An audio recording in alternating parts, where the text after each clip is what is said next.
बिल्कुल विनीत, मैं लौटूंगा आपके पास। और इस बीच एक बड़ी खबर, बहावलपुर में हड़कंप की स्थिति दिखाई दी है और बहावलपुर में भारतीय ड्रोन देखे जाने की बात सामने आई है और पाकिस्तान के बहावलपुर में भारतीय ड्रोन्स का पहुंचना जाहिर करता है कि भारत इस बात की तस्दीक कर लेना चाहता है कि बहावलपुर में जो आतंक के गढ़ बनाए गए थे, जिन्हें भारत ने तबाह बर्बाद किया था, कहीं उनके कोई निशान तो बाकी नहीं रह गए। इस बीच एक बड़ी खबर, पाकिस्तान में बहावलपुर के ऊपर भारतीय ड्रोन्स के उड़ते देखे जाने की खबर सामने आई है। पाकिस्तान में बहावलपुर में भी हड़कंप की स्थिति मची हुई है, चूंकि इससे पहले जो पाकिस्तान में कराची से लेकर इस्लामाबाद तक एक दहशत का माहौल बना हुआ है। रावलपिंडी में खतरा नजर आया था, ड्रोन गिरने की खबर सामने आई थी वहां पर। हालांकि बहावलपुर के ऊपर भारतीय ड्रोन देखा जाना पाकिस्तान के लिए एक भी ये एक अच्छा संकेत नहीं माना जा सकता। और एक भी ड्रोन अगर भारतीय वहां पर पहुंचा है तो इसका साफ अर्थ है कि पाकिस्तान की स्थिति आगे आने वाले समय में और ज्यादा बिगड़ सकती है अगर उसने ये हमला अभी भी यहां पर नहीं रोका या फिर उसके द्वारा की गई हरकत पर सफाई नहीं दी गई। पाकिस्तान में बहावलपुर में ड्रोन भारतीय देखा गया है विनीत, और पाकिस्तान के आसमान में अगर भारतीय ड्रोन उड़ रहा है तो पाकिस्तान के लिए बिल्कुल भी अच्छे संकेत नहीं है ये। भारत ने पाकिस्तान के एयर डिफेंस सिस्टम को जो है वह पूरी तरह से नष्ट कर दिया है। हम यह कह सकते हैं कि पाकिस्तान की हवाई आंख जो है वो भारत ने फोड़ दी है और इसी कारण भारत जो है वो भारतीय ड्रोन जो है वो पाकिस्तान के बहावलपुर में भी देखे जा सकते हैं, क्योंकि वहां पर जो है पाकिस्तान की जो एयर डिफेंस सिस्टम है वो पूरी तरह से नष्ट नाबूद भारत ने कर दी है। और इसी कारण भारतीय ड्रोन जो है वह अब आगे तक जा सकता है, आगे तक घुस करके जो है आतंकियों को या आतंकियों की जो आका हैं उन पर प्रहार कर सकता है। जैसा कि हमने देखा कि पाकिस्तान के विभिन्न शहरों में हड़कंप की स्थिति है। अब पाकिस्तान में भी इसको लेकर के एक बड़ी बैठक की खबर आ रही है, जिसमें एक बड़ी बैठक हुई है और पाकिस्तान में जो सायरन सिस्टम है जो है उसको विकसित करने की या शेल्टर को विकसित करने की अब बात आ रही है। तो साफ तौर पर पाकिस्तान जो है वह अब एक हम कह सकते हैं डिफेंस मोड में आ गया है, क्योंकि पाकिस्तान को भी उम्मीद नहीं थी कि भारत जो है वह इतनी बड़ी कार्रवाई करेगा, इतना बड़ा जवाबी हमला करेगा।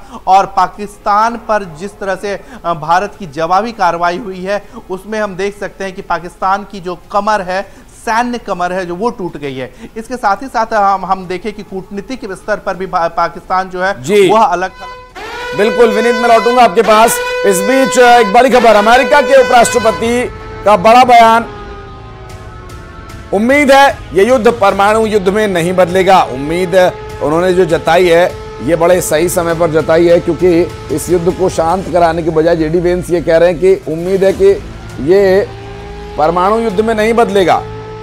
और अमेरिका के उपराष्ट्रपति जेडी वेंस का ये बयान सिर्फ बयान नहीं है, ये एक संकेत है पाकिस्तान के लिए, क्योंकि जेडी वेंस समेत पूरी दुनिया ये बात जानती है कि भारत अनावश्यक रूप से इस युद्ध को बढ़ावा नहीं देगा और परमाणु हथियारों का इस्तेमाल तो बिल्कुल भी नहीं। और इस बीच ये बड़ी खबर, परमाणु युद्ध में ये नहीं बदले युद्ध कहना है जेडी वेंस का, जबकि ये युद्ध भी नहीं है, ये तो पाकिस्तान की तरफ से जो हरकत की गई भारत ने उसका जवाब दिया है। और अभी तक ना तो केंद्र सरकार की ओर से ना ही किसी बड़े सैन्य अधिकारी की ओर से ऑफिशियली किसी वॉर की घोषणा की गई हो। अमेरिका ने पाकिस्तान को बड़ा झटका दिया। इस बीच एक बड़ी खबर, अमेरिका ने पाकिस्तान की मदद करने से साफ इनकार कर दिया। भारत पाकिस्तान के झगड़े से हमारा कोई लेना देना नहीं है। अमेरिका ने पाकिस्तान को एक बड़ा झटका दिया है। पाकिस्तान जो अमेरिका के पास भागा भागा मदद के लिए पहुंचा था और पाकिस्तान ने गिड़गिड़ाते हुए पाकिस्तान के लिए मदद मांगी थी, और इसके लिए अमेरिका ने कहा कि इस झगड़े से हमारा कोई लेना देना नहीं है। अमेरिका ने पाकिस्तान को बड़ा झटका उस वक्त दे दिया जब पाकिस्तान की मदद करने से अमेरिका ने इनकार कर दिया, और साफ साफ इनकार मिलने के बाद पाकिस्तान को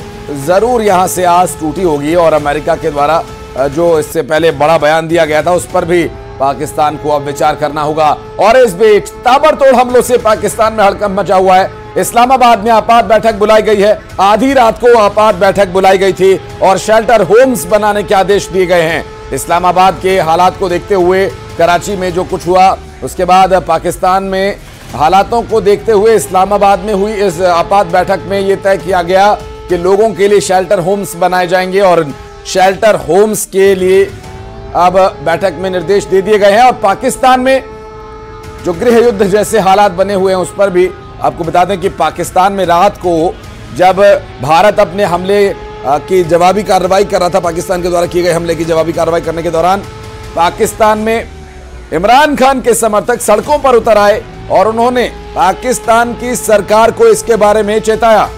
विनीत हमारे सहयोगी लगातार हमारे साथ जुड़े हुए हैं। विनीत, पाकिस्तान में बैठकें हो रही हैं शेल्टर होम्स बनाने के लिए, यह बात तो जाहिर करती है कि भारत के द्वारा किए गए प्रतिकार का अच्छा खासा आघात पहुंचा है पाकिस्तान को, और वहां पर गृह युद्ध जैसे हालात भी बने हुए हैं। लोग विरोध कर रहे हैं कि क्यों पंगा ले रहे हो। हाँ जी, निश्चित तौर पर अगर हम पाकिस्तान की आंतरिक स्थिति की बात करें तो पाकिस्तान की आंतरिक स्थिति जो है वो काफ़ी अच्छी नहीं है, काफ़ी ख़राब हम उसे कह सकते हैं। जिस तरह से इमरान खान को जो है वो जेल में रखा गया है, कई इमरान खान के जो समर्थक हैं वो इसको लेकर के काफ़ी नाराज़ रहते थे और अब उन समर्थक जो है वो सड़क पर उतर गए हैं और पाकिस्तान की सरकार और सेना दोनों के खिलाफ जो है वो प्रदर्शन कर रहे हैं। इसके साथ ही साथ अगर हम बात करें तो बलूच लिबरेशन आर्मी भी जो है वह पाकिस्तान सेना के खिलाफ जो है वो लगातार मोर्चा खोले हुए हैं, तो पाकिस्तान वहां पर भी इस मोर्चे पर घिरा हुआ है। इसके साथ ही साथ बात करें अफगानिस्तान फ्रंट पर भी बात